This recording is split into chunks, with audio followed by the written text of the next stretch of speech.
मित्रांनो, मांगली येथील दूरवस्थित रस्त्याचा हा माझा सलग तिसरा व्हिडिओ असून या रस्त्याची अवस्था इतकी गंभीर झाली आहे की सर्वसामान्य नागरिकांच्या तसेच शालेय विद्यार्थ्यांच्या जीवावर देखील हा रस्ता आता उठलेला आहे।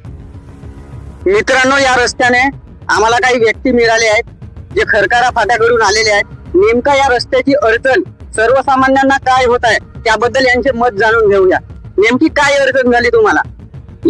या रस्ता इतका खराब आहे की इतकी गिट्टी निघाली आहे की जाणं मुश्किल आहे। उन्हाचा तडाखा आहे, या तडाख्यामध्ये आम्ही जातो आणि खूप संघर्ष करावा लागत आहे। बघा मित्रांनो, या रस्त्याला इतका म्हणजे प्राणघातक हा रस्ता ठरलेला आहे।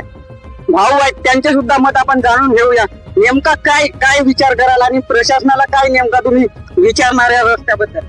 अहो, हा रस्ता एवढा गंभीरपणे खराब झालेला आहे आणि एवढे वर्ष झाले की या रस्त्याचा आताच बनवलेला रस्ता आहे हा, आणि एवढी गिट्टी निघली आहे की आपण पायदळ सुद्धा चालू शकत नाही। त्याच्याकडे प्रशासनाने याच्याकडे थोडा लक्ष द्यायला पाहिजे, ठेकेदाराने।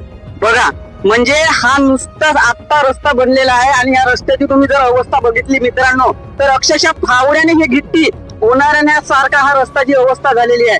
माझी प्रशासनाला विनंती आहे की या रस्त्याने शालेय विद्यार्थी सर्वसामान्य नागरिकांना रोज त्रास सहन करावा लागत आहे।